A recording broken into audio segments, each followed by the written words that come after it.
महत्वपूर्ण मुद्दा यह है दोस्तों, क्या अजीत पवार और फडणवीस मिलकर शिंदे जी का गेम कर रहे हैं, उन्हें पॉलिटिकली बैकफुट पर लाने की कोशिश कर रहे हैं।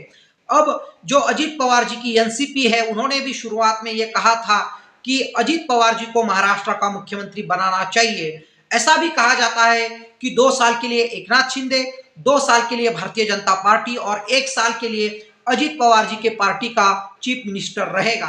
तो इस प्रकार से अजीत पवार जी भी 1 साल के लिए ही सही, लेकिन महाराष्ट्र के मुख्यमंत्री बन जाएंगे और उनका सपना भी पूरा हो जाएगा। इस प्रकार का पॉलिटिकल स्टेटमेंट देने का कार्य उनके प्रवक्ता अमोल मिटकरी जी ने भी किया था। तो अमोल मिटकरी जी ने इनडायरेक्टली ये बात कही थी, डायरेक्टली नहीं कही थी। लेकिन अब अजीत पवार जी ने उस बात को छोड़ दिया है और महाराष्ट्र के फाइनेंस मिनिस्टर और उसके साथ साथ deputy chief minister Ajit Pawar ji बने रहना चाहते हैं, ऐसी भी बातें होने लगी है।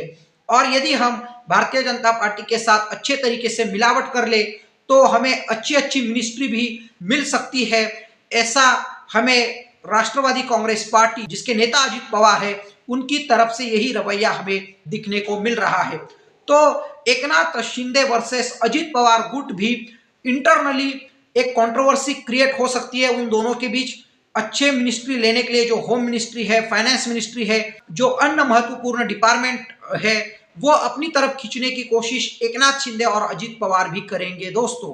अब भारतीय जनता पार्टी भी इसी वजह से अजीत पवार जी को ज्यादा नजदीक कर रही है और ऐसा बताया जा रहा है कि देवेंद्र फडणवीस अजीत पवार जी को ज्यादा क्लोज इस वजह से रख रहे हैं ताकि एकनाथ शिंदे जी और उनका कैंप जो है वो प्रेशर में आ जाए। लेकिन प्रेशर के अलावा हमें ऐसा लग रहा है कि रूठे हुए एकनाथ शिंदे भारतीय जनता पार्टी की चिंता बढ़ा रहे हैं, उन्हें सोचने के लिए मजबूर कर रहे हैं दोस्तों। और डिप्टी चीफ मिनिस्ट्री और होम मिनिस्ट्री एकनाथ शिंदे जी चाह रहे हैं दोस्तों। अब जब अमित शाह जी से दिल्ली में जब मुलाकात हुई, उनके साथ देवेंद्र फडणवीस, एकनाथ शिंदे और अजीत पवार जी की बातचीत हुई, तब उससे पहले देवेंद्र फडणवीस और अजीत पवार जी ने सीक्रेट मीटिंग की थी दोस्तों। और एकनाथ शिंदे जी जो है वो अपने कुछ सहयोगियों के साथ अमित शाह जी को मिलने के लिए गए थे। तो इसी वजह से क्या डिबेट इन लोगों के बीच होगा, किस प्रकार से अजीत पवार जी और देवेंद्र फडणवीस का रवैया दिख रहा है, ये भी एक सवाल है। क्या सच में देवेंद्र फडणवीस और अजीत पवार जी के प्रेशर में एकनाथ शिंदे आ जाएंगे?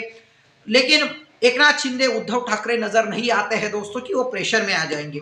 जमीनी स्तर से एकनाथ शिंदे जी ने अपने सियासत को चलाया है, सियासी पलों को उन्होंने काफी नजदीकी से देखा है, पहचाना है। अब काफी एक्सपीरियंस एकनाथ शिंदे जी को आ चुका है। महाराष्ट्र गवर्नमेंट में वो 7.5 साल मिनिस्टर रह चुके हैं, 2.5 साल वो महाराष्ट्र के चीफ मिनिस्टर रह चुके हैं।